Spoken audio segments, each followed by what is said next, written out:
Redacción y negociación de contratos vinculados al derecho del entretenimiento. Pablo Máspero, Máspero Abogados Argentina. Jamie Lieberman, #legal, Estados Unidos. Martín Moscoso, consultor, Perú. Moderador, Aldo Fabricio Modica, Barreiro Modica Abogados, Paraguay.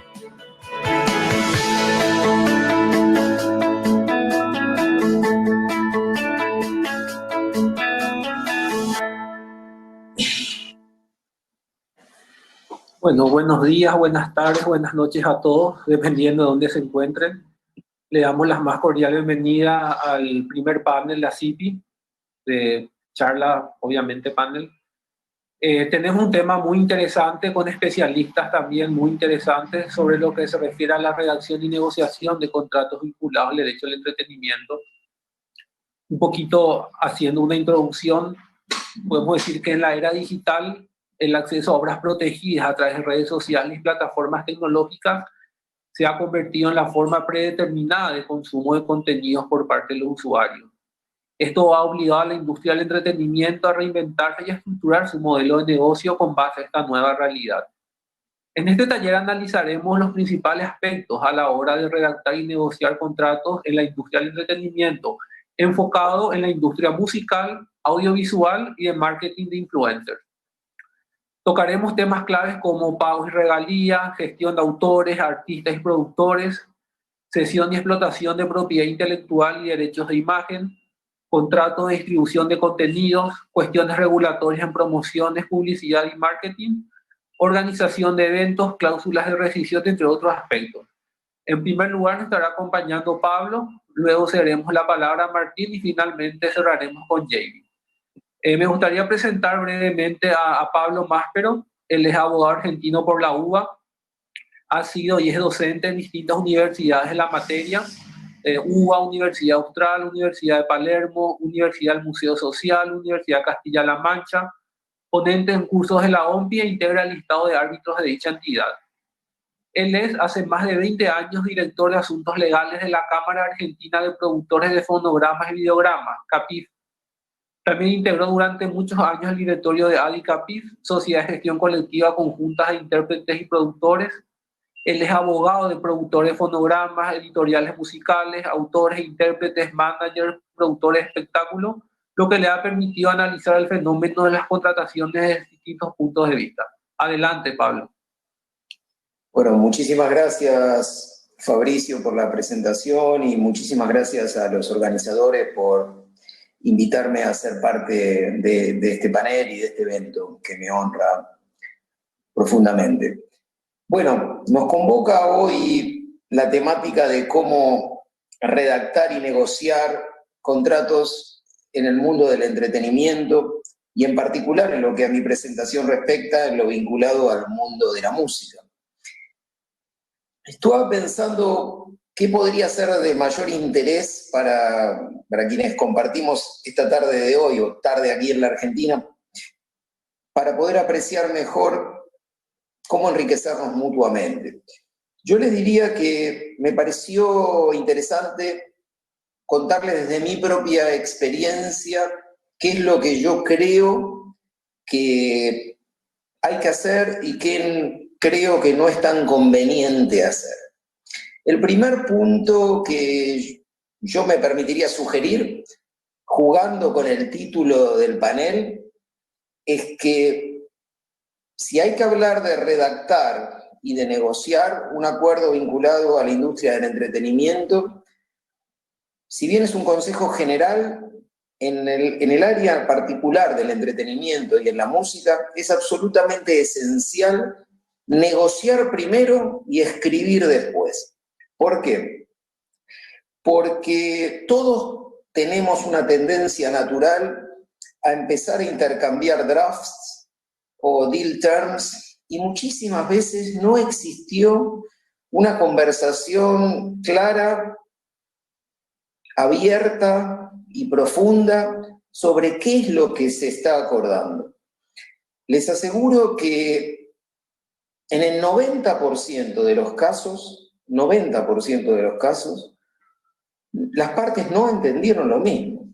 Por lo menos no entendieron. Con lo cual eso está marcando claramente que la necesidad de tener una negociación clara y transparente es absolutamente esencial para no perder tiempo y no desgastar la redacción con intercambios al infinito.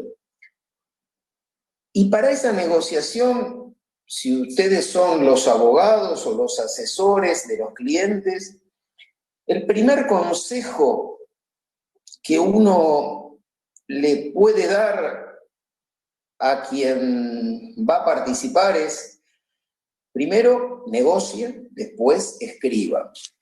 Y para negociar, lo que es fundamental es tratar de lograr que nuestro cliente nos permita ser parte de esa negociación desde el primer momento que esa negociación comienza. Y si por algún motivo o cuestión el cliente prefiere tener la negociación él y nosotros como abogados quedar limitados a un rol de redactores de lo que se acuerde, es fundamental ponerle eso muy claro al cliente y exigir que nos reporte información absolutamente clara sobre lo que está pactado y sobre lo que todavía quedó en un área gris. Les aseguro que esto que parece tan elemental no lo es, porque en la práctica es permanente, o sea, es permanente incluso hasta el más alto nivel. Uno dirá, bueno, pero le ocurre eso porque a lo mejor está hablando el manager con el músico y no son negociadores profesionales, no. Ocurre entre abogados de multinacionales de los dos lados, donde cada una de las partes entendió lo que quiso entender, que seguramente no es exactamente lo mismo que lo que lo entendió la otra parte. Con lo cual, primer punto es, primero negocie, después escriba. Y cuando negocie, no sea tímido, no dude en poner todos los puntos, aún los más incómodos, arriba de la mesa, porque en algún momento van a aparecer, o sea, en algún momento van a aparecer. Y es fundamental tener eso claro. Como en cualquier negociación, hay dos drivers, dos motores que nos llevan. Primero, ¿qué es lo que quiere nuestro cliente y a qué le teme nuestro cliente? O sea, ¿qué le gustaría que pase y qué le gustaría que no pase definitivamente? Eso, como en cualquier negociación del mundo del entretenimiento, cualquiera fuese, hay que tenerlo absolutamente claro. Pero también hay que tener sumamente claro el conocimiento técnico-jurídico de la materia en particular, que presupongo que quien se va a adentrar en la negociación de contratos del entretenimiento va a tener un background fuerte en materias de propiedad intelectual, como una columna vertebral a partir de la cual se articulan cuestiones que nada tienen que ver con la propiedad intelectual, que son propias del derecho de los contratos, propias del derecho laboral en la contratación de algunos auxiliares para que un espectáculo o alguna tarea se lleve a cabo, tiempos de pandemia, cuestiones vinculadas a salud pública y posibilidad o no posibilidad de realizar los espectáculos en determinadas condiciones o de no hacerlo, consiguiente incidencia de esas posibilidades en la cuestión de fuerza mayor que todos teníamos olvidada, a lo mejor como algo de esas cosas que no pasaban nunca, y pasaron lamentablemente, y hay que seguir teniéndolas presentes, porque hoy una transmisión o un show que se quiera hacer podría no suceder por un hecho absolutamente ajeno a la voluntad de las partes. Y a partir de ese conocimiento técnico que presupongo que todos los que se van a adentrar en el tema lo van a tener, también es absolutamente esencial conocer el negocio de qué se trate. En particular, en la parte del panel que a mí me toca, es conocer el negocio de la música. Pero este negocio de la música está teniendo una evolución tan rápida, tan rápida, no tanto en los aspectos estrictamente jurídicos, porque obviamente todos sabemos que el derecho corre de atrás a una realidad y la corre lento. Pero el negocio en sí varía tanto, y los modelos varían tanto, y los precios varían tanto, y la forma de calcular, como anticipaba Fabricio, el pago de los distintos participantes se modifica tanto y tan rápido, que la única manera en que un abogado o un asesor vinculado a la propiedad intelectual pueda realmente colaborar con su cliente, más allá de entender sus necesidades, qué quiere, a qué le teme, y tener los skills técnicos de la materia jurídica, es conociendo el negocio. Si alguien no está conociendo el negocio en este cambio vertiginoso, que la pandemia le ha puesto un turbo, les diría, un motor turbo, porque lo ha acelerado de una forma. Cambios que se esperaban que tuvieran lugar en los próximos 3, 4 años han tenido lugar en los pasados 6 meses. ¿Sí? O sea, se ha modificado el ecosistema de la música de una manera tal que los cambios han sido vertiginosos. Piensen ustedes, ya yendo más a lo musical estrictamente, que la industria de la música tiene 2 grandes pilares. Un pilar es la explotación de contenidos grabados o filmados, y otro gran pilar que sostiene todo el ecosistema son los eventos en vivo, los espectáculos públicos. Todo este ecosistema sostenido por 2 pilares, durante este tiempo de lockdown que trajo la pandemia, vio que uno de sus pilares absolutamente esenciales, como era el live show, desapareciera o quedara reducido a pequeños shows que no alcanzan a abastecer este ecosistema que sí tiene en el pilar de la música grabada, afortunadamente, un sostén que se ha mantenido fuerte en el tiempo. Esta disparidad del ecosistema musical, dada porque los pilares, uno se hundió y el otro aguantó, se hundió el del vivo, aguantó el de la música grabada, ha acelerado los cambios. ¿Por qué? Porque no es lo mismo un análisis de la compensación de autores o artistas cuando los 2 pilares están activos que cuando uno de los pilares no está activo. O sea, un artista va a ver que, bueno, aquel apoyo que daban los titulares de contenido, ayudando también a mantener una marca, una imagen, una presencia, que después el artista podía capitalizar en los shows en vivo, y que también, por ende, los autores se veían también beneficiados por esos shows en vivo. Eso ya no se dio. Entonces empiezan a analizar el fenómeno de la industria musical en este tiempo de pandemia desde el punto de vista de, bueno, hay una parte que no funciona, hay un pilar del ecosistema que no funciona, entonces necesito ver exactamente cómo funciona el otro. El fenómeno, si ustedes quieren, de un modo más claro que hoy nos ocurre en el tiempo de la pandemia, más allá de estos conceptos generales que me he permitido anticiparles, de primero negocien, después escriban, si negocien, traten de negociar desde el día 1, si no negocian desde el día 1, pongan eso claro a su cliente y asegúrense de toda la información, manténganse actualizados desde lo legal, obviamente, pero manténganse actualizados del negocio, lleva a algo que nos traía la introducción de Fabricio.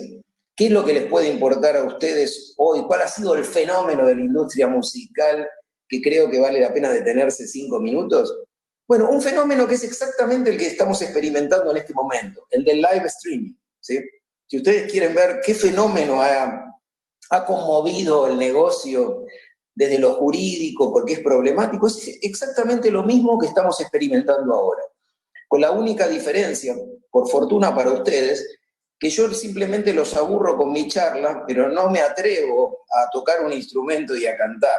Sería terrible, les aseguro que si se están aburriendo ahora, es preferible aburrirse y no sufrir.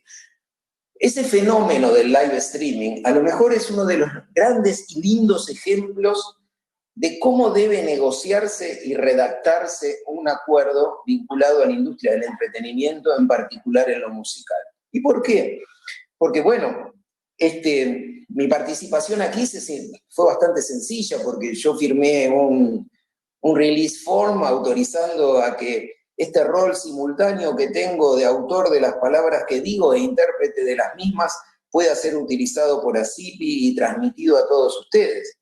Pero imagínense que si en lugar de estar yo con mi camisa, mi saco y mi silla, y lo que viene a mi mente y plasmo, estuviera interpretando una obra musical y estuviera junto con otros músicos de sesión en esta misma participación, distinta sería la consideración.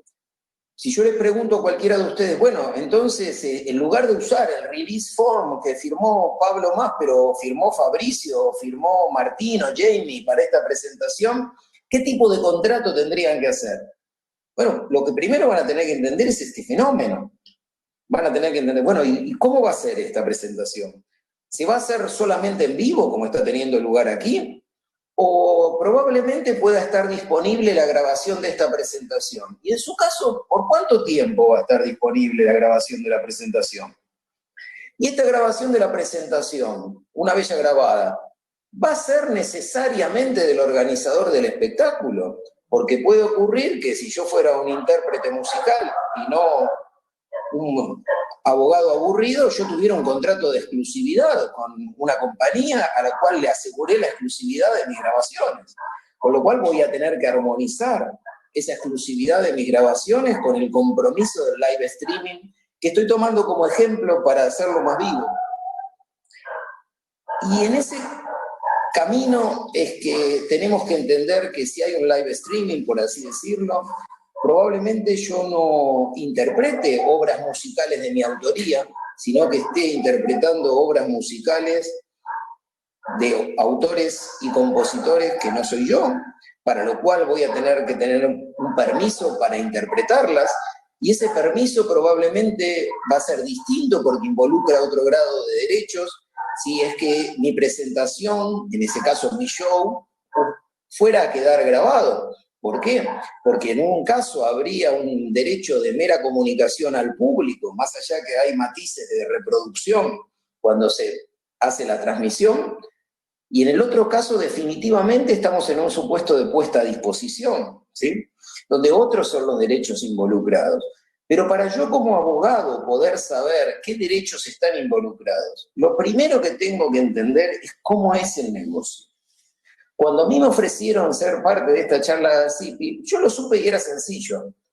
Esta presentación está saliendo en live, es un live streaming puro y duro, llamémoslo así, y probablemente quede también alojada en la plataforma de CIPI un determinado tiempo. Será una presentación on demand.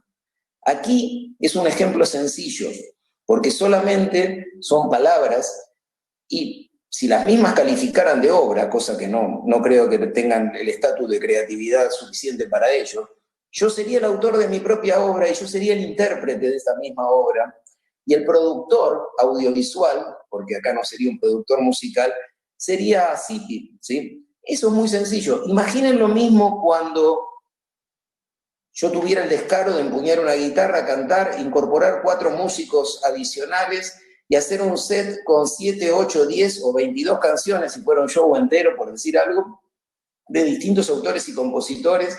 Yo tuviera mi contrato de exclusividad con una disquera, los músicos de sesión probablemente los debería contratar de acuerdo a los distintos países, a la luz de la legislación no solo de propiedad intelectual, sino probablemente laboral. Todo eso nos vuelve a marcar lo que era el inicio de la presentación. Antes de escribir es necesario negociar, y antes de negociar es necesario entender el fenómeno sobre el cual voy a negociar. El resto es más o menos lo mismo. Saber qué quiere el cliente, qué teme el cliente, tener los skills técnicos de la propiedad intelectual y las distintas ramas del derecho que apliquen a las contrataciones, pero sobre todo, y con esto me permito terminar, conocer el negocio. Muchas gracias. Muchísimas gracias, Pablo. La verdad que muy entretenido, muy práctico. Bueno, me imagino que después sí tendremos tiempo para aclarar ya cuestiones más particulares que puedan surgir. En segundo lugar, me gustaría presentar a Martín Moscoso. Él es abogado graduado en la Facultad de Derecho de la Pontificia Universidad Católica del Perú, con maestría en leyes LLM por la Queen Mary Westfield College, University of London. Experto internacional y consultor en derechos de propiedad intelectual, experiencia de más de 15 años en la administración pública, habiendo sido por 6 años jefe de la Oficina de Derecho de Autor y luego director de la Dirección de Derecho de Autor del 2008 hasta febrero de 2014, periodo en el cual fue además presidente de la Comisión de Derecho de Autor. Él es asesor técnico en materia de derecho de autor durante los procesos de negociación de acuerdos comerciales con Estados Unidos, Asociación Europea de Libre Comercio, Unión Europea, Acuerdo de Asociación Transpacífica Japón-Corea-China. Él es profesor del curso Legislación y Ética Profesional en la Universidad de Lima y Derecho Autor en la Maestría de Propiedad Intelectual de la Pontificia Universidad Católica del Perú.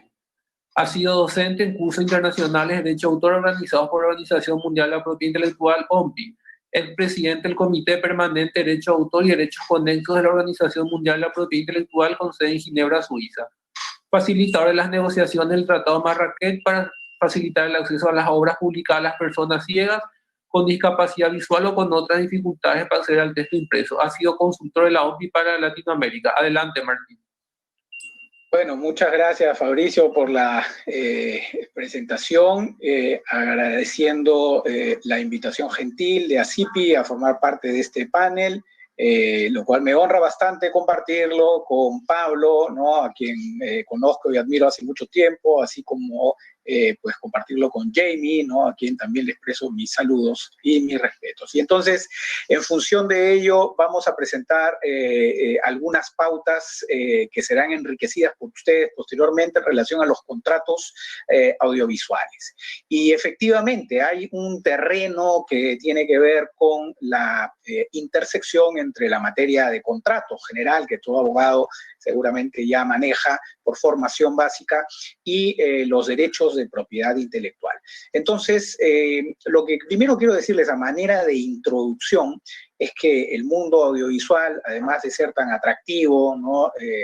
Y tan glamoroso, también pues tiene múltiples necesidades de fijación de derechos y obligaciones de distintos agentes y de distintas partes involucradas. Y esto enriquece pues la necesidad de tener una claridad respecto a los alcances de estas obligaciones. Entonces, de todo este set de posibles contratos que forman parte del mundo audiovisual, permítanme pues compartir con ustedes inicialmente una presentación breve donde hablaremos de pues precisamente cuáles son estos contratos y estos elementos para tomar en cuenta. Así que sobre la base de los mismos, vamos a, en algún momento en pantalla aparecerán efectivamente los contratos para obras audiovisuales, ¿no? Déjenme señalar en primer lugar que, claro, algunos presupuestos básicos que tenemos que tener en cuenta son los que corresponden, pues precisamente a qué obras son las que son el objeto de nuestro contrato. Y entonces, pues, para ello vamos a hacer... Ok. Y entonces tenemos la definición de obra audiovisual, ¿no? Que, pues, acá he reproducido la que nuestra legislación establece. Es una creación intelectual, ¿no? Expresada mediante una serie de imágenes asociadas que den sensación de movimiento, ¿no? Con o sin sonorización incorporada y susceptible de ser proyectada o exhibida a través de aparatos idóneos o por cualquier otro medio de comunicación de la imagen. Y es ahí donde, pues, precisamente, como tiene distintas posibles plataformas de exhibición, que resulta necesario tener claridad respecto a las mismas y realizar pues las previsiones debidas antes de contratar con cada una de estas plataformas. Eso lo vamos a ver posteriormente. El productor es una figura básica que es aquel que tiene la iniciativa, la coordinación y la responsabilidad en la producción de la obra.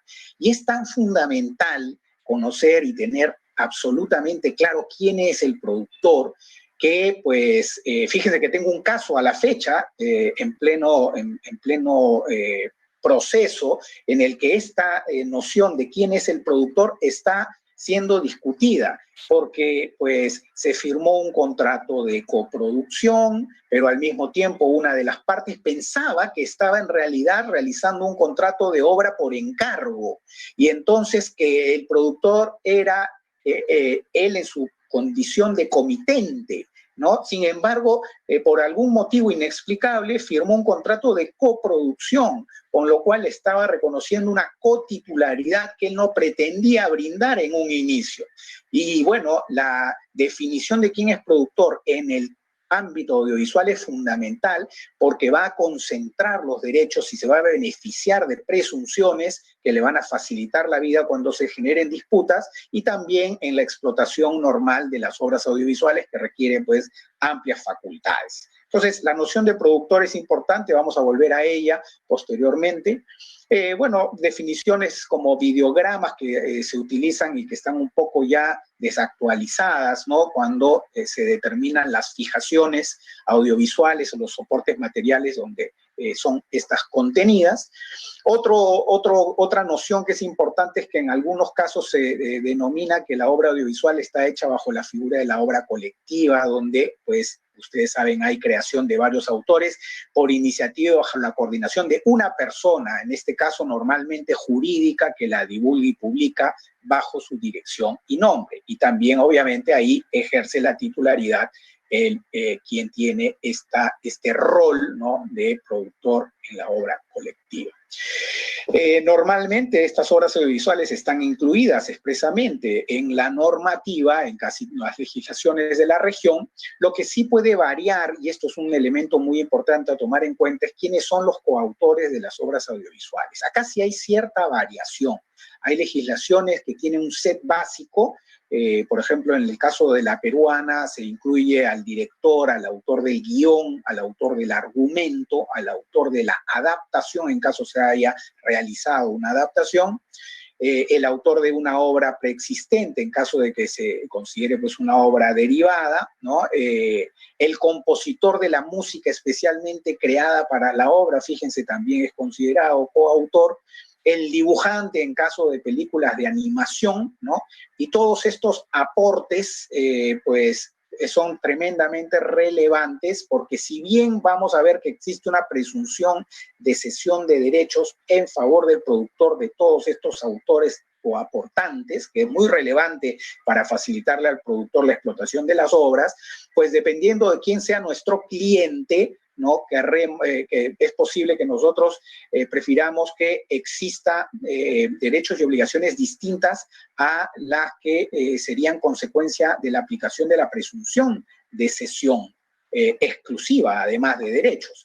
Y entonces, si yo soy representante del director o del autor del guión o del autor del compositor de la música especialmente creada para la obra, pues tendré seguramente especial cuidado en plantear un contrato que quiebre la presunción, de tal manera que se definan los derechos y obligaciones según lo establecido entre las partes. Obviamente, a mayor desarrollo de la carrera profesional, mayor nivel de conocimiento, prestigio del autor que contribuye, en este caso, sea desde el guión o desde la música especialmente creada para la obra, pues mayor posibilidad de, por mayor simetría en el poder negociador, de modificar esas cláusulas y obtener algunas ventajas. No sucede esto en todos los casos. Obviamente, autores nobles y autores que están empezando o que en mercados donde exista pues carencia de producciones van a tener siempre la posibilidad de pues dar prioridad a su participación en la obra más que a la negociación de términos más beneficiosos contractualmente. Sin embargo, mi sugerencia para el productor en este caso es tomar en cuenta lo siguiente: es preferible, ¿no?, en aquellas legislaciones que les otorgan una presunción de cesión de derechos exclusiva, es preferible beneficiarse de la presunción a tener un mal contrato. Porque si ustedes deciden formular un contrato y este contrato está mal redactado, insuficientemente redactado, no ha determinado los derechos, las plataformas, los territorios o todos los elementos que son necesarios para tener claridad en la transferencia potencial de derechos, pues entonces se van a tener una sorpresa, mientras que la presunción de cesión exclusiva de derechos los puede beneficiar en algunos casos. Así que yo diría que el productor tiene que, teniendo conocimiento claro de que está beneficiándose de una presunción, tiene menos presión que todos estos coautores que sí estarían interesados en realizar contratos si no quieren perder por esta presunción de cesión los derechos que ellos tenían la expectativa de mantener bajo su titularidad. Muy bien, pasamos entonces a la siguiente. Decíamos que el productor no es, pues, obviamente el que aparece con el rol de jefe de producción en un equipo de producción, ¿no? El productor es, como hemos mencionado, es aquel que tiene esta iniciativa de realización de la obra. Muchas veces la busca, muchas veces en industrias desarrolladas audiovisuales es el que propone la realización de una obra audiovisual. En cambio, en países donde la industria audiovisual no está tan desarrollada, vemos bien que el promotor de la producción es el mismo director, el creador de la ópera prima que quiere realizar, ¿no? Llevar a cabo su propia obra por primera vez, y se convierte muchas veces en un productor también. Entonces son equipos de producción o empresas de producción cinematográfica ligadas a los mismos directores o principalmente directores que son, como ustedes han visto, coautores de la obra. Entonces acá sí hay una fusión de roles que, bueno, va a eliminar la posibilidad de tensiones y de diferencias. Pero en la medida que el sector audiovisual se vaya desarrollando, los roles se van diferenciando con mayor claridad y, por tanto, el productor sí, pues, va a buscar guiones, va a buscar directores, va a seleccionar potenciales proyectos entre las obras, y por ello, pues, ahí sí los contratos que suscriba adquieren mayor relevancia, ¿no? Por ello decía que acá está la presunción al final importada del copyright, ¿no? Es que se presume que tiene todos los derechos de explotación en forma exclusiva. Obviamente estamos mencionando los derechos económicos o patrimoniales y por el tiempo que están vigentes estos derechos, ¿no? Así que ya hemos señalado esta generalizada presunción de cesión de derechos que hay que tomar en cuenta en beneficio del productor. Sin embargo, hay un terreno que hemos mencionado, sobre todo en aquellos países que tenemos el sistema continental, que es la presencia e importancia de los derechos morales, ¿no? Sabiendo que estos derechos morales, específicamente en la industria audiovisual, sobre todo en el copyright, desde la perspectiva del copyright, tienen una incidencia menor, un tratamiento que los soslaya.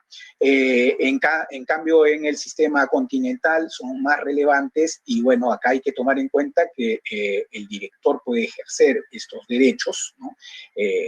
Y obviamente se manifiesta principalmente en la mención en los créditos, ¿no? Que pues es un tema que se negocia con mucho cuidado a través de toda la cadena de valor que se va generando, cómo se van a mencionar los créditos en respecto al derecho de paternidad. Y bueno, acá como las obras ahora están circulando por distintos países transnacionalmente, entonces pues hay que también ser conscientes del tratamiento de los derechos morales se va a brindar a partir de su circulación en distintos mercados, ¿no? Porque para no entrar en problemas con aquellos países que son más exigentes en el caso de las menciones a realizar. Muy bien, ya ustedes conocen pues, claramente los derechos morales, no los vamos a repetir, ¿no? Donde básicamente paternidad e integridad son los que están siendo mencionados en los tratados de libre comercio con mayor frecuencia, más que aquellos que se añaden a la lista, como es el caso de Perú, que añade, por ejemplo, el de modificación o variación, retiro de la obra, el comercio y acceso, ¿no? Dicho sea de paso, pues en la negociación del Tratado de Libre Comercio con los Estados Unidos, que muchos países han realizado y que a mí me tocó participar, es común la pretensión de haber tratado de retirar incluso de la legislación los otros derechos morales, ¿no? Y entonces eso revela este distinto enfoque sobre estos derechos, pero detrás de esta pretensión está la preocupación de que no afecten la normal explotación de la obra audiovisual, porque el productor de la obra audiovisual tiene que tener la facilidad tremenda para poder pues, explotar sin límites las obras en todas las distintas plataformas, incluyendo las nuevas las que brindan las nuevas tecnologías, ¿no? Muy bien, y la lista de derechos patrimoniales, ustedes también la conocen, ¿no? Pero es básicamente las que hay que tomar en cuenta cuando las legislaciones mencionan en los contratos de cesión que hay que indicar en forma expresa cuáles son los derechos que se ceden, ¿no? Muy bien, sin embargo, también hay cláusulas comunes que pues forman parte de todos los contratos que nosotros vamos a ver. Una típica es la de resolución de disputas, por ejemplo, ¿no? Que es un elemento muy relevante para ver si se va a recurrir a mecanismos alternativos de resolución de disputas. Tengan mucho cuidado que a veces se soslaya estas cláusulas y de pronto uno termina aceptando por contrato irse a un arbitraje, ¿no? En la ciudad de Nueva York, ¿no? O en California, y no necesariamente es lo que uno pues pensaba o estaba dispuesto o tenía el presupuesto para asumir. Hay que tener entonces cuidado en la revisión de las cláusulas de resolución de disputas que usualmente ya están incluyendo mecanismos alternativos, siendo el preferido el de arbitraje, para negociar dónde se puede realizar utilizar este mecanismo alternativo. Cláusulas comunes de determinación del contrato también están establecidas en todos los contratos que se utilizan en el término audiovisual, porque normalmente por algún tipo de incumplimiento de las obligaciones de las partes, pero lo importante no es que exista la cláusula de determinación, sino las consecuencias de la cláusula. Y esto sí me parece muy relevante porque pues en las cláusulas de determinación son relativamente estándar, pero las consecuencias, ¿qué sucede? ¿No? Es un tema bastante relevante porque muchas veces pues resultado de la terminación existen algunas expectativas, incluso económicas, que podrían afectar nuestras nuevas relaciones contractuales respecto a una obra audiovisual. Tanto así que en algunos pautas y guías sobre contratos de obras audiovisuales se menciona expresamente los intereses que puedan haber sostenido, ¿no? Algunos contratantes anteriores que se han visto sujetos a la terminación del contrato, pero manteniendo ciertas cláusulas que les brindaban ciertos efectos posteriores a esta terminación, como por ejemplo opciones preferentes o recuperación de costos económicos si es que ha habido una inversión. Así que las cláusulas de terminación, si bien son estándares, hay que tomar mucho cuidado respecto a estos efectos. Y el territorio, ¿no? Los territorios, uno dirá, pues normalmente es fácil de determinar porque se va a señalar pues dónde se va a realizar la explotación de la obra audiovisual. Sin embargo, es importante también determinar, ojo, pensar con claridad los territorios a seleccionar, porque normalmente pues, las obras, las producciones, ¿no? Se benefician de determinados financiamientos que las autoridades estatales, sobre todo de los sectores cultura, brindan bajo condiciones de que exista pues, una llamémosle nacionalidad, un origen identificado de la producción, y por lo tanto, pues hay que determinar con claridad cuál es el origen de la producción para no perder los financiamientos que puedan haber pues, obtenido en la sección de preproducción. También los territorios de explotación son importantes a determinar porque ya veremos que son una fórmula de financiamiento muy importante. Si uno quiere ingresar al mercado norteamericano, no solamente a los Estados Unidos, pero Estados Unidos y Canadá, por ejemplo, o incluso a veces México incluido, va a tener como exigencia determinada exclusividad para comercializar la obra audiovisual en el territorio norteamericano, ¿no?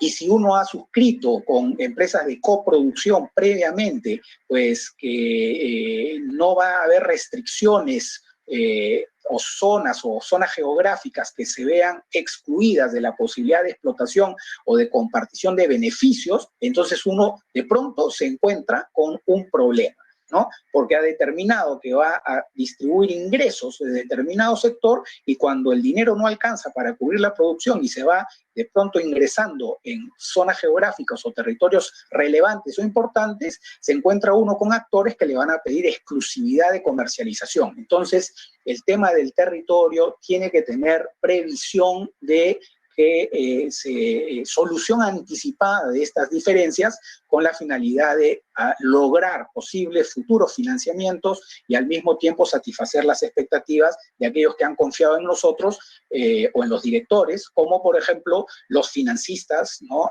Iniciales o los prestamistas que no quieren participación en la obra, sino solamente devolución de su préstamo.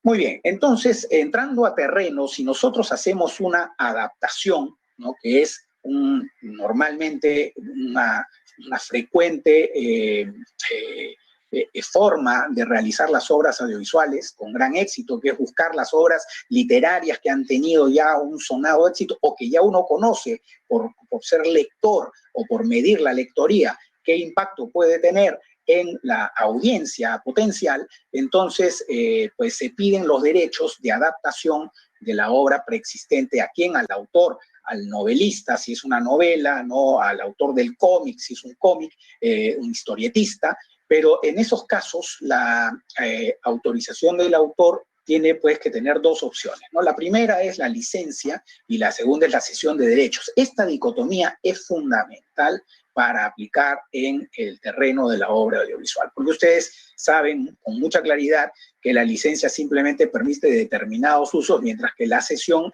ya implica una transferencia de derechos. Y normalmente si estamos ante una obra muy importante de explotación preexistente, no va a haber cesión de derechos fácilmente obtenible y estaremos hablando de licencia. Lo que sí es importante es tratar de lograr en cualquiera de las dos modalidades la exclusividad por un tiempo determinado, ¿no? Y por ello, pues, la industria audiovisual ha desarrollado el concepto del contrato de opción, que si bien existe para otras figuras jurídicas, el contrato de opción se vuelve una especie de separar la exclusividad con la posibilidad de realizar el proyecto por un plazo determinado, que puede ser 1 año o 2. Es una opción de realización de la obra audiovisual, probablemente cinematográfica, con base en pues esta novela previa.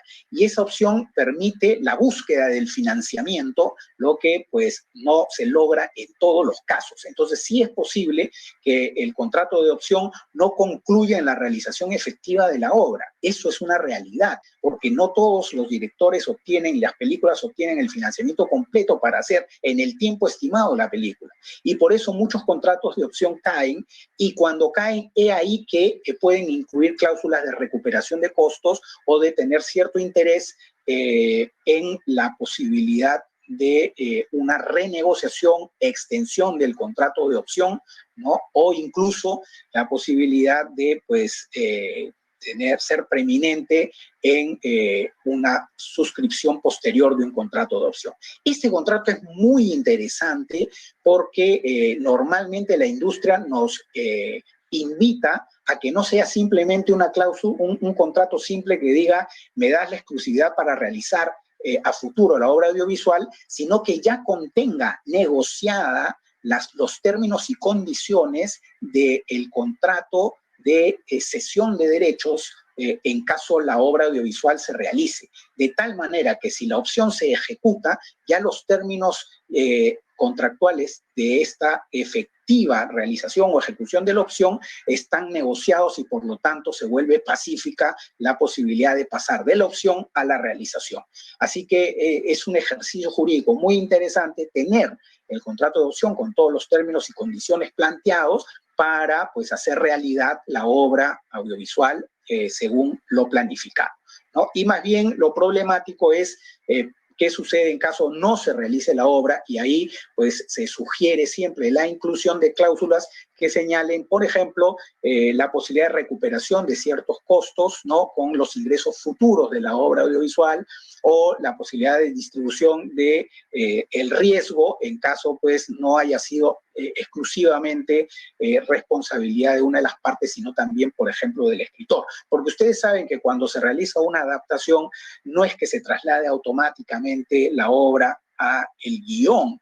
Eso requiere un trabajo creativo, y ese trabajo creativo implica la participación a veces de un tercero, otro guionista, experto en realizar pues versiones efectivamente de guiones para el sector para las obras audiovisuales, que no es lo mismo que la narrativa en una novela. Y entonces, cuando participa este nuevo agente, muchas veces el autor de la obra originaria quiere darle una mirada para que no se afecte su derecho moral de integridad de la obra, ¿no? Es decir, no hay una libertad absoluta y plena para trasladar en la adaptación el guión, el argumento y la novela inicialmente elaborada. Por eso muchos se convierten en co-guionistas, ¿no? Participando activamente en la elaboración del guión con posterioridad adicionalmente a su labor simplemente de sesionarios, cedentes de dicho derecho. Y entonces, justamente en la elaboración de ese guión hay que tener mucho cuidado y respeto con estos derechos morales de integridad y hacerlos partícipes a los autores para evitar que luego de realizado con mucho esfuerzo creativo y de recursos el guión derivado, tengamos una negativa del autor de la obra originaria, con el resultado, con capacidad de bloquear nuestra realización de la obra audiovisual por el mero hecho de señalar que se está afectando, por ejemplo, su derecho moral de integridad. Correcto. Entonces, se invita a hacerlo partícipe en el desarrollo de la fase creativa. Muy bien, esto es si hacemos una adaptación, pero si el guión es original, se facilita la explotación de la obra porque tenemos a un autor que está escribiendo, ahí sí probablemente por encargo del productor, la presunción legal favorece inmediatamente porque esta obra no es preexistente, ¿no? Y bueno, yo tengo la alternativa tanto de beneficiarme de la presunción legal o de redactar un contrato, ¿no? Para asegurarme todos los términos y condiciones necesarias. Prácticamente estamos hablando de una cesión en exclusiva con mención de todos los derechos para todo tipo de explotación, con un territorio universal, con plazo ilimitado, en fin. Entonces, como ven, acá en estos casos con guión original, existe claramente una posibilidad de mayor control y menos sorpresas posteriores porque ese guión no existía sino a raíz de la iniciativa de realizar el proyecto. Perdón, Martín, pero ya estamos en hora, ¿eh? Si quieres ir redondeando algunos aspectos bien particulares. Sí, por supuesto. Creo yo que la dicotomía de licencia y de cesión es fundamental porque ustedes sabrán que la posibilidad, el kit del asunto, digamos, el mayor éxito de una producción está en explotar absolutamente todas las plataformas posibles. Esto implica no solamente la exhibición en salas cinematográficas, sino en televisión paga, en televisión de señal abierta, en internet, en plataformas de streaming, y entonces cada una de estas modalidades de explotación brinda posibilidades de financiamiento. Por ende, pues hay que tratar de separar en compartimentos estancos estas ventanas de explotación así, a fin de obtener algún tipo de beneficio con un partner con el cual se contrate para compartir los ingresos derivados de la exhibición en determinada plataforma y no afectar, ¿no? Por ser descuidado o absolutamente generoso en los primeros contratos, la posibilidad de obtención de financiamientos adicionales que tanta falta hacen para las obras audiovisuales. Solamente quiero señalar que aparte de estos contratos en la parte creativa, ¿no? Claramente existen los contratos ya de explotación de las obras que tienen que ver con básicamente la distribución, ¿no? Y ahí tenemos a los contratos de distribución con los distribuidores mundiales o los distribuidores territoriales. Pero como sabemos, esos contratos están relativamente estandarizados por la presencia importante de distribuidores majors que realizan esa labor y donde hay poca posibilidad de negociación de los términos y condiciones que son estándares. Sin embargo, en mercados como los nuestros, donde la distribución es relativamente no tan desarrollada, pero interesante y creciente, emergente, entonces sí es posible de negociar algunas variantes en la distribución de las obras, sobre todo en temas de fijación de costos, que es muy relevante, y pues rendimiento de cuentas sobre los ingresos que nos van a permitir tener una idea total de costos, ingresos y por lo tanto participación. Bueno, hasta acá llegan estas ideas y encantado de luego seguir con ustedes escuchando sus preguntas para poder continuar el desarrollo de estos elementos contractuales en el sector audiovisual. Gracias, Aldo. No, muchas gracias, Martino. De hecho, tenemos muchas preguntas vinculadas al tema que vamos a dejar para la última sesión. Bueno, y por último, pero no menos importante, quiero presentarle a Jamie Lieberman. Ella es propietaria y fundadora de Hashtag Legal y abogada en ejercicio durante más de 15 años. Como emprendedora experimentada, Jamie comprende las necesidades únicas de los dueños de negocios en las diferentes etapas del crecimiento de su organización. En la actualidad, ella se asocia con clientes de distintos sectores, incluso el marketing influencer, los servicios creativos y el comercio electrónico. Ella tiene un profundo compromiso de hacer que la legalidad sea accesible y habla regularmente sobre asuntos legales, el arte de la negociación y temas empresariales en eventos líderes en la industria como el All Summit Podcast Movement y FinCon, y como experta para medios como DigiDay y Forbes. También participa como copresentadora de Fearless Business Podcast. Adelante, Jamie.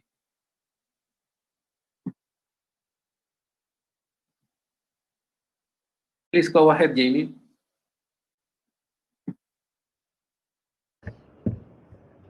Thank you so much. I'm so happy to be here. I'm honored to be a part of this great panel. And I'm here today to talk about influencer marketing.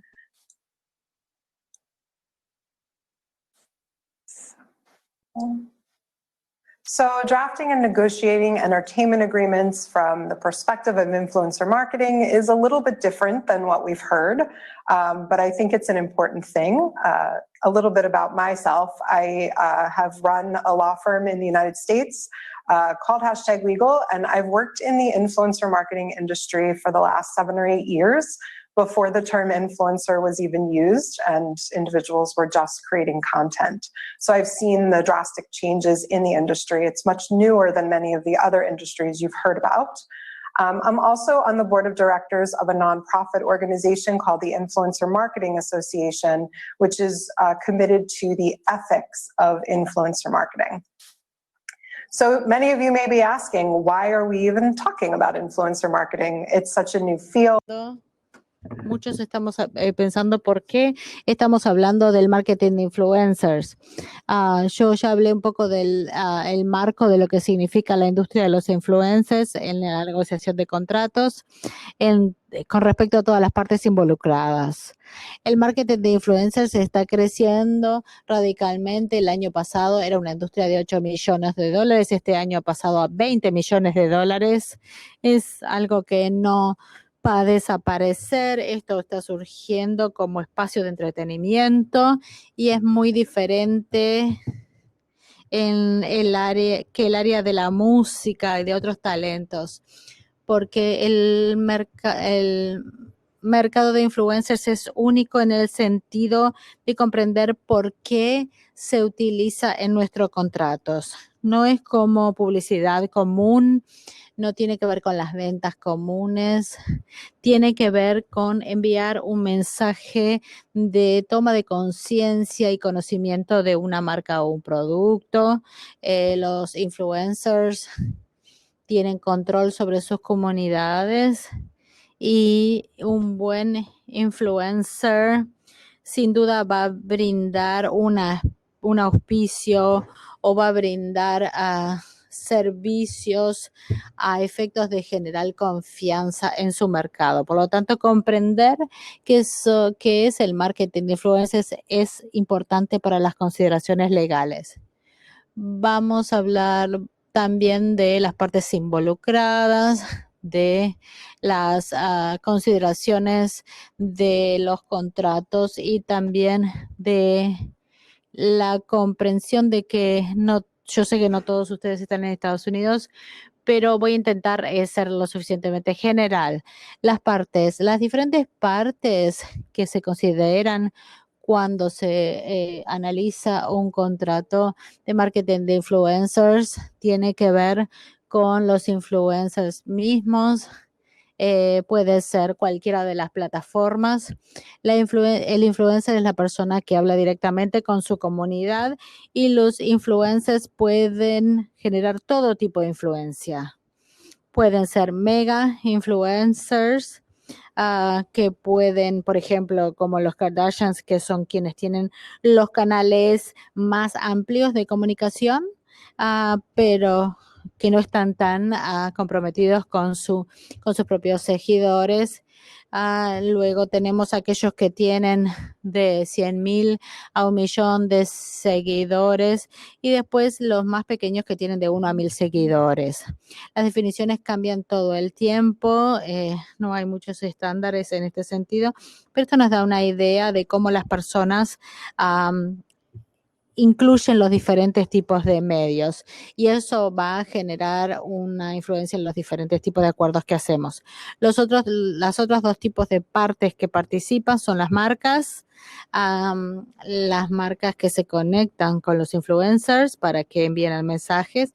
Las marcas tienen responsabilidad sobre los influencers y las marcas normalmente quieren participar en el tipo de contratos que tienen divulgación o que tienen cláusulas de divulgación.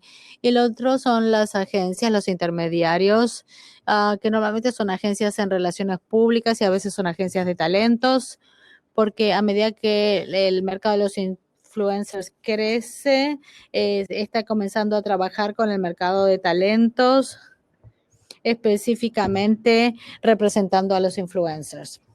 Típicamente, las agencias de marketing o de marcas representan las marcas y conectan las marcas con el intermediario para que existan consideraciones contractuales dependiente de a quién perteneces. En mi caso, yo trabajo con las tres partes y esto significa de cómo se estructuran cada una de ellas. Lo importante a recordar entonces cuando estamos haciendo estos contratos son los diferentes intereses que están en juego. Marketing deals. Cuando una marca va a acercarse a un influencer, los influencers a veces tratan de buscarlos, están tratando de buscar un tipo de estos tratos. Los afiliados son a comisión.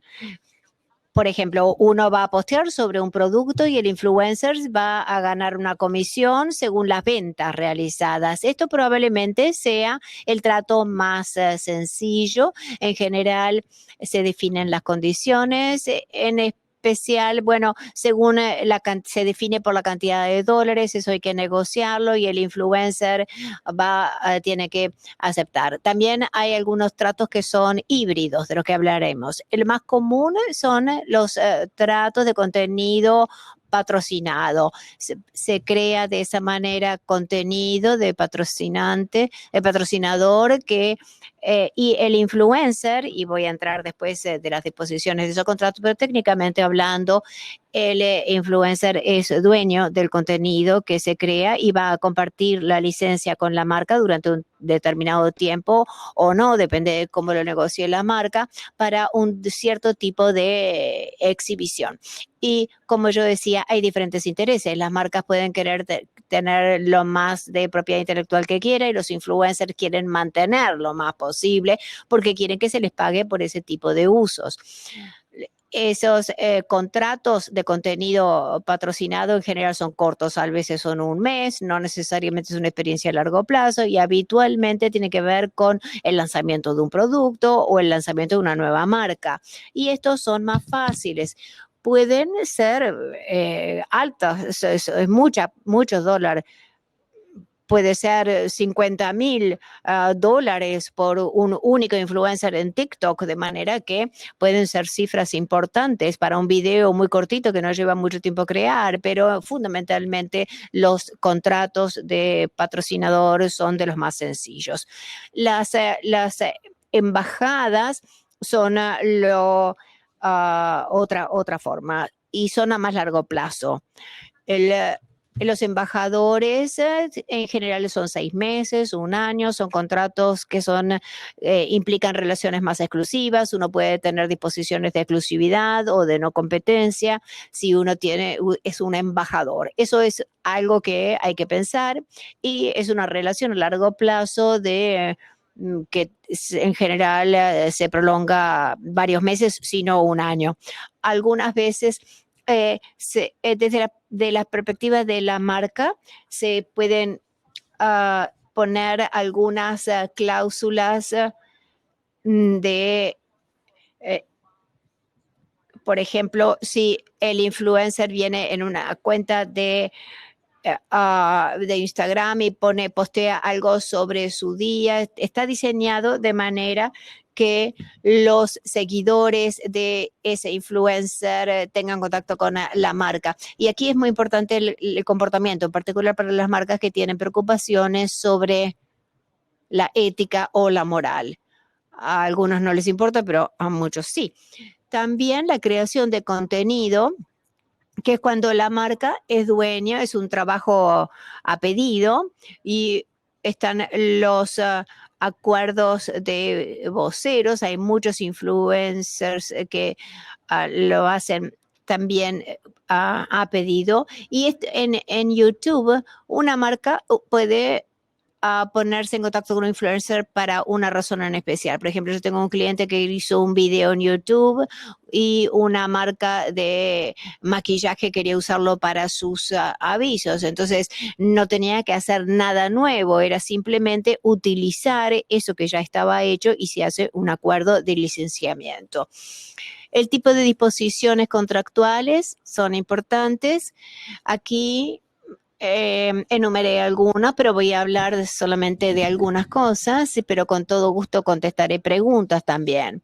Representaciones y garantías, esto realmente es importante y van a depender de a quién representan ustedes, de cómo lo van a incluir. Con los influencers se tienen que asegurar que si ustedes representan la marca, que los influencers estén creando trabajo original y también les tiene que preocupar el uso de subcontratistas, porque hay veces que no los ingresan en el acuerdo con los subcontratistas. O sea que un abogado, si ustedes son un abogado que representa una marca, tienen que asegurarse que a quienes ustedes contratan tengan bien los contratos con sus subcontratistas. En cuanto a las marcas, el uso de las marcas, el influencer, si ustedes representan al influencer, se tiene que preocupar sobre el uso de la propiedad intelectual de la marca.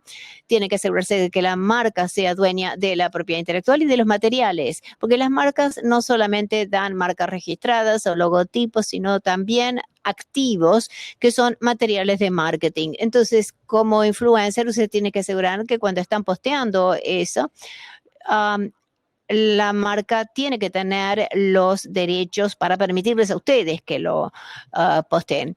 Y en el caso de los reclamos por avisos de publicidad, esto es importante para el lado del influencer y de la marca, porque en Estados Unidos a los influencers se les puede hacer un contrato, se les puede llevar a juicio, por ejemplo, hubo un caso de una bebida energética que había contratado a un influencer y el influencer se le hizo un juicio basado en la información que le había dado la marca de esa bebida energizante. Es realmente importante incluir una condición que los indemnice de eso.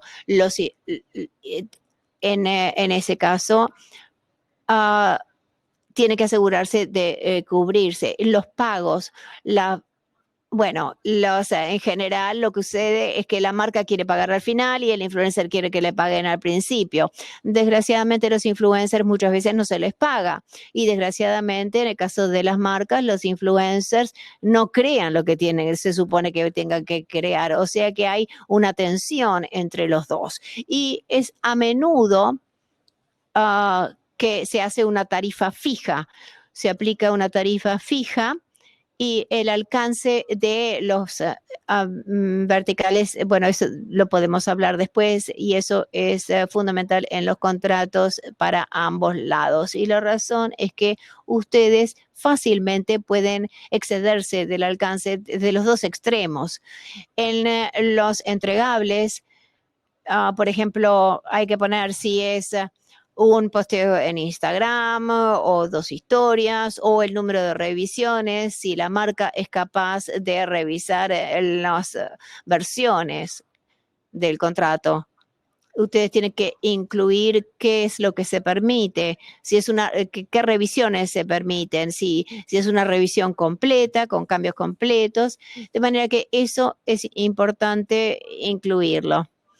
Habitualmente se usan tarifas fijas y ustedes pueden tener una relación de afiliación y tienen que asegurar de poner el texto que indique para que se puedan hacer los pagos correctos y que se pueden pagar al influencer las comisiones que se le deben y tienen que utilizar palabras específicas en el contrato. La mayoría de los influencers solicitan que se les pague desde un pago de inicio, pero en general la parte importante del pago del lado del influencer, en general, ustedes como influencer tienen que asegurarse de no entregarlos el derecho de propiedad intelectual hasta que se les haya pagado todo eso. Y es importante reconciliarlo de los dos lados. La mayoría de los influencers en este momento no hacen trabajos a encargo, a no ser que se les pague más. O sea, si ustedes están pidiendo un trabajo, encargan un trabajo, es decir, que la entidad que está encargando un trabajo es el único propietario de ese trabajo y ustedes tienen que incluir esas palabras en el contrato si así lo quieren. Y el influencer seguramente va a pedir que se le pague más por eso. Y eso lo tienen que incluir en la negociación. Muchas veces el influencer mantiene la propiedad, pero ustedes pueden limitarlo para un determinado tiempo, para un determinado alcance. En general, las marcas quieren las licencias lo más amplias posible, quieren poder mostrarlo en público y esa debe ser un área de negociación de ambos lados.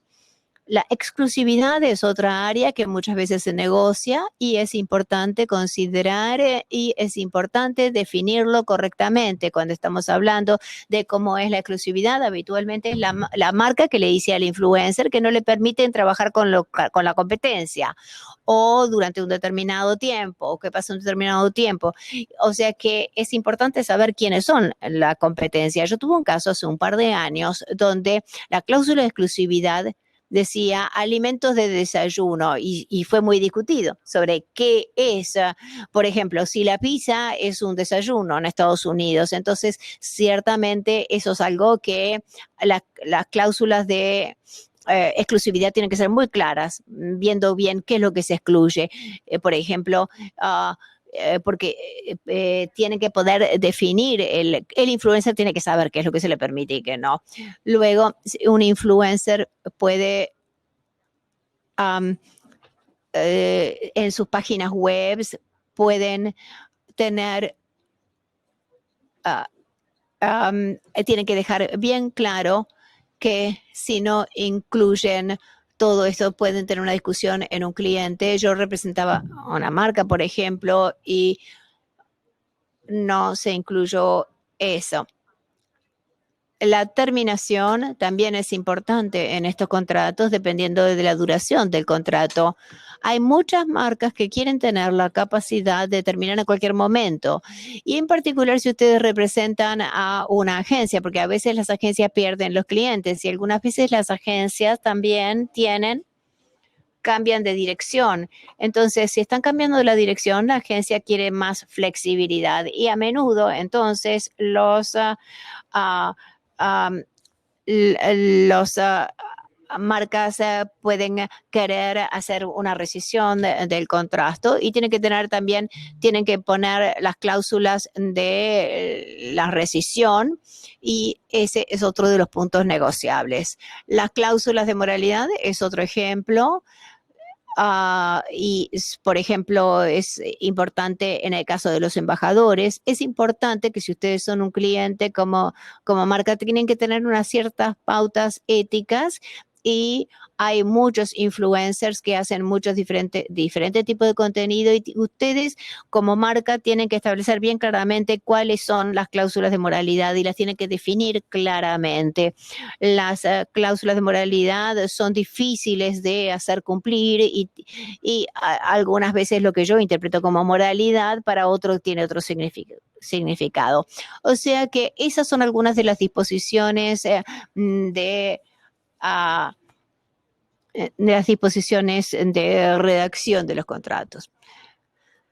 En cuanto a la gente que no está en Estados Unidos puede decir que no le importan la divulgación, pero en Estados Unidos les importa cualquier posteo o contenido que va a afectar a los consumidores en Estados Unidos. Si ustedes están apuntando con su marca, o si su cliente es un influencer y está apuntando a consumidores de Estados Unidos, aunque la marca no esté en Estados Unidos, es de mejores prácticas y es una buena idea cumplir con las declaraciones de FTC, que es una organización de gobierno de Estados Unidos, y básicamente lo que dicen es que los influencers deben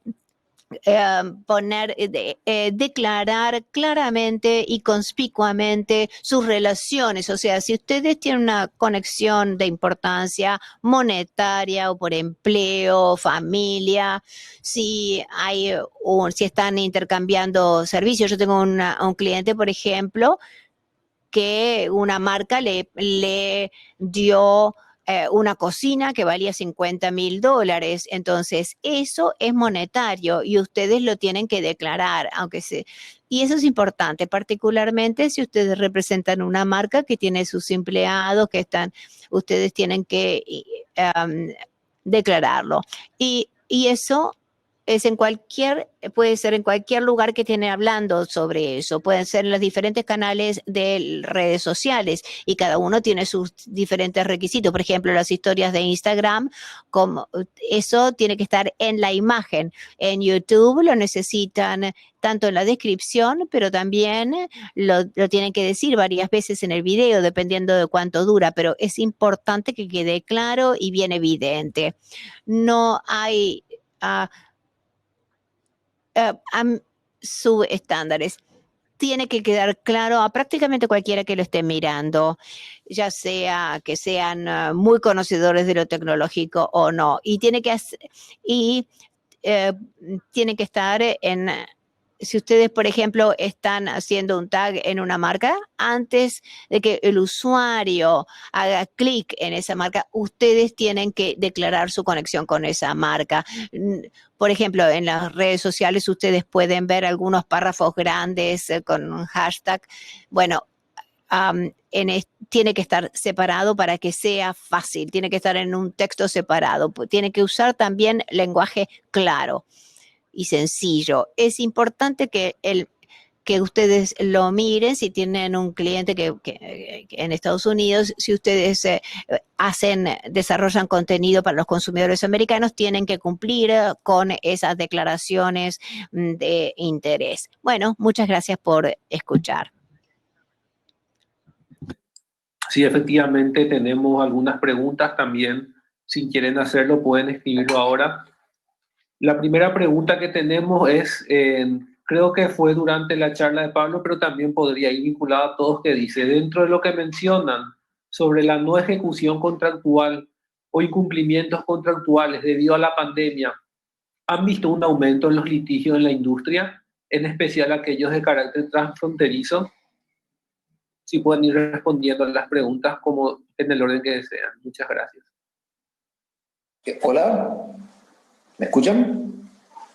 Sí. Bueno, sí, la verdad que la pandemia no han llegado en mi conocimiento directo a tribunales o a arbitraje, pero sí necesariamente ha habido renegociaciones de todos los contratos de shows, todos los contratos de producciones, tanto musicales como audiovisuales, han tenido que ser renegociados. En la industria musical es muy común que se establezca que si un show no puede ser realizado por cuestiones de fuerza mayor, se reprograme. Porque especialmente para los espectáculos en vivo, sí había cierta tradición en la fuerza mayor, porque los intérpretes se enferman, las visas de trabajo a veces no se obtienen, o los vuelos no llegan, con lo cual había cierta tradición en lidiar con problemas de fuerza mayor. Lo que ha ocurrido es que las reprogramaciones, por lo mucho que ha durado esta maldita pandemia que nos afecta, se han puesto sumamente complejas, con lo cual en muchos casos ha habido cancelaciones con la dificultad de devolver dinero.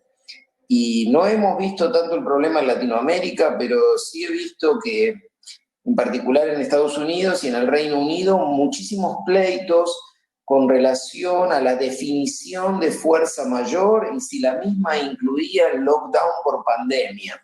Incluso hubo una acción que se llevó a cabo en el Reino Unido, una especie de acción declarativa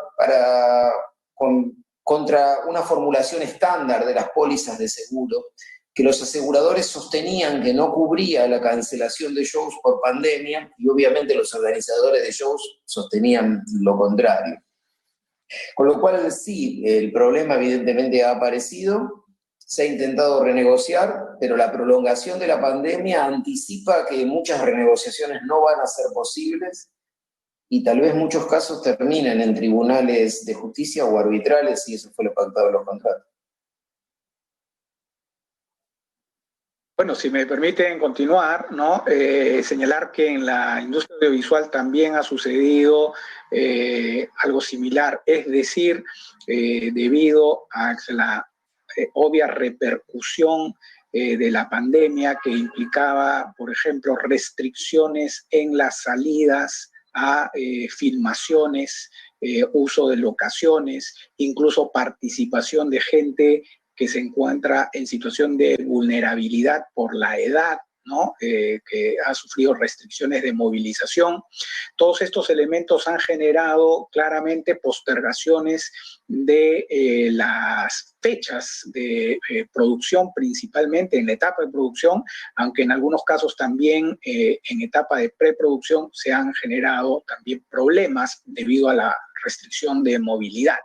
Entonces, esto ha tenido un efecto en la renegociación de los contratos de coproducción, porque los contratos de coproducción establecía fechas, ¿no? Límite para la realización de la obtención de financiamiento, por ejemplo, completo, o la efectiva programación de la exhibición, del estreno de las obras cinematográficas. Y entonces, en primer lugar, la dificultad que enfrentó esta renegociación era que normalmente uno puede tener una certidumbre sobre lo que va a pasar y bueno, plantea una modificación de fecha, una postergación, pero durante meses hemos tenido incertidumbre total respecto a lo que va a pasar. Tanto así que, por ejemplo, los estados de emergencia o restricciones sanitarias de movilización se iban postergando cada 15 días, cada 30 días, y entonces ningún contrato puede prever esta situación y por lo tanto, pues la dificultad mayor ha sido el no tener claridad respecto a los nuevos plazos. Eso sí ha generado una presión hacia la cancelación de muchos, lamentablemente, no por vocación de determinación, sino por falta de predictibilidad de las nuevas condiciones. Ahora que ya estamos más o menos viendo, ojalá, una luz al final del túnel, las posibilidades de pues, las vacunas, entonces es probable que muchos de estos contratos nuevamente se consoliden, se perfeccionen y simplemente en la postergación si se han generado costos adicionales, pues habrá que negociar cómo se distribuyen esos costos a fin de poder incluirlos en los presupuestos, lo cual puede generar una presión hacia nuevos financiamientos, y esos nuevos financiamientos a veces provienen de nuevos actores. Entonces sí, va a haber mucho movimiento, ¿no?, debido al efecto de la pandemia, pero no de litigio, porque en el caso de la industria audiovisual, todos quieren que se realice el proyecto, ¿no? En este caso, los litigios más bien pueden venir de las diferencias, y hasta el momento más bien estamos solamente en la etapa de la renegociación. Gracias. Jamie, ¿algo por decir?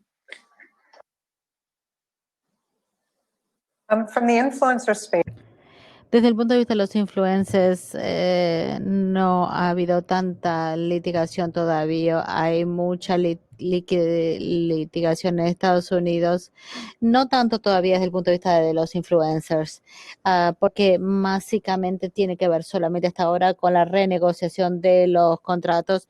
Los contratos no son nunca lo suficientemente largos como para merecer litigación, los litigios, pero sí la renegociación, porque los presupuestos de marketing han cambiado, los planes han cambiado y los mensajes también. Por lo tanto, ha habido varios individuos a quienes no se les han pagado o que están cambiando su mensajería de forma de que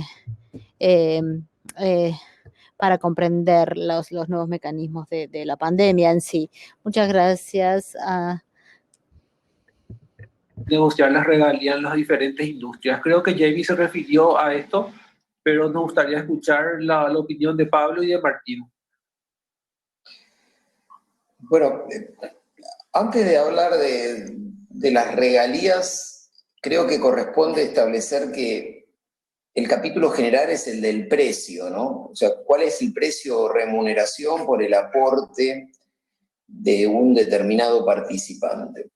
Cuando se trata de aportes que en la industria musical se los considera creativos, pero no siempre, se abre la posibilidad de que la remuneración pueda consistir en una regalía. ¿Qué entendemos por regalía? Entendemos por regalía una remuneración porcentual sobre una determinada base de cálculo. No todos los que hacen aportes creativos suelen ser reconocidos con derecho a regalía. Por ejemplo, los músicos de sesión, los que acompañan al intérprete principal, son siempre remunerados con un flat fee o un pago único. Sin embargo, el artista principal sí suele ser remunerado con regalía. Hay una figura que es la del productor artístico, que va cubriendo cada vez mayor importancia creativa, que es una especie de director técnico de las grabaciones sonoras o audiovisuales musicales, que empezó siendo una figura retribuida con un valor fijo y después pasó a tener también alguna pequeña participación porcentual, es decir, de tipo de regalía. Y en cuanto a la evolución del mercado de regalías, sí, es constante porque imagínense que los modelos de negocio se modifican, con lo cual necesariamente las regalías que pudieron haber sido acordadas para un tipo de negocio exigen un replanteo para ver si siguen siendo justas o reflejan lo convenido para otro tipo de negocio. Mi consejo a todos es que cuando van a negociar regalías, obviamente fíjense en el porcentaje de regalías, pero muchísimo más importante es fijarse sobre la base de cálculo de regalías, que es algo que muchas veces se pasa por alto y puede significar que un número que puede ser apetecible, cualquiera fuera, resulta ser que si la base sobre la que se calcula no es una base íntegra, sino es una base que tiene una serie de descuentos, una base que es de neto, obliga a conocer muy bien el negocio para saber exactamente ese X porcentaje, sobre qué base se calcula y cuánto va a representar, especialmente a la hora de comparar ofertas, porque les aseguro que comparaciones de peras con manzanas, por así decirlo, son de todos los días. Dicen, no, pero este me ofreció tanto de regalía, déjeme ver la base de cálculo para saber si estamos hablando de peras con peras o no lo estamos hablando. Con lo cual, mucha atención no solo al porcentaje, sino a la base de cálculo y el entender bien qué significa eso a la hora de los pesos. Gracias. Martín. Bueno, muy bien, siempre es una pregunta recurrente, ¿no? Y sucede que como en la mayoría de nuestros países está pues esta libertad de mercado que permite que cada uno pueda fijar, ¿no? De acuerdo a su propia estima, ¿no? Las tarifas, los precios, los porcentajes. Entonces hay un amplio espectro que variará según las siguientes condiciones. Si es una ópera prima, ¿no? Pues claramente no es el mismo tratamiento de todos los participantes. Muchas veces los participantes tienen la tendencia, en lugar de pedir una suma fija, ¿no? De compartir el riesgo, que es una opción interesante por la que se coloca pues porcentajes aplicables a los ingresos de taquilla, pero hay que tener en cuenta que hay una larga cadena de gente que va a pedir el orden de atención de sus contribuciones. Por ejemplo, en primer lugar está el pago de los servicios bancarios inicialmente, que pues genera un pago inmediato sin condición, sin prever que existan deducciones previas.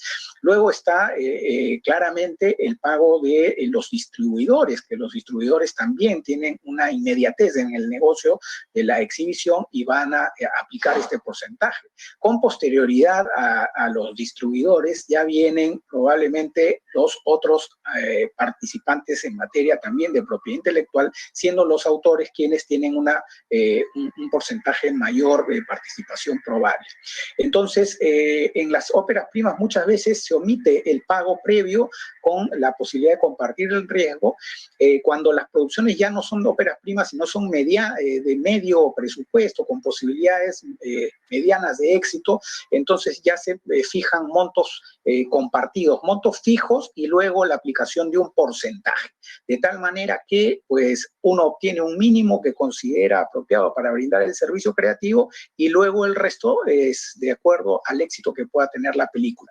Y finalmente, en producciones más relevantes existe la posibilidad de establecer rangos, es decir, si se llega a tantos espectadores, tal situación, si se llega a tal otro rango de espectadores, tal otra, y así sucesivamente, de tal manera que uno va compartiendo el éxito de la película y generando ingresos en función de pues la audiencia, ¿no? Yo les puedo decir simplemente a los abogados presentes que en mi experiencia también incluso la asesoría legal, ¿no? En algunos casos puede obtener la posibilidad de no solamente un pago fijo y precio, sino compartir ese riesgo. Y entonces me ha tocado obtener participación en el desarrollo de algunas películas. Eso también forma parte de la industria, de la mecánica de la industria. Es un riesgo, obviamente. A veces pues existe la posibilidad, y se aprecia mucho además esa confianza, pero existe la posibilidad de un retorno dependiendo del talento. Ahora, no tenemos que tener en cuenta que la industria audiovisual no funciona nunca con el 100% de éxito, ¿no? Hay una cita frecuente que señala que para producir un número limitado de éxitos al año, entonces hay que producir el resto de fracasos, digamos, que no son necesariamente fracasos, sino son aquellos intentos que permiten que se realice el éxito. Entonces hay que tomar en cuenta esta premisa para no tampoco brindar los servicios o generar expectativas de ingreso con participaciones de cero que no van a rendir en algún momento, porque muchas veces las pérdidas son mayores. Así que creo yo que esa libertad será determinada en función a estos criterios donde se logre encontrar oferta y demanda, ¿no? Muchas gracias, Martín. La verdad que tenemos muchísimas más preguntas, pero lastimosamente con la plataforma tenemos que ser bien concisos con el tiempo. Les agradecemos por la exposición. Vamos a trasladar al expositor las preguntas que quedan y luego veremos la forma de enviarle la respuesta. Así que muchas gracias, espero que hayan aprovechado y estamos luego también disponibles por cualquier duda adicional que puedan tener. Muchas gracias y hasta luego. Gracias.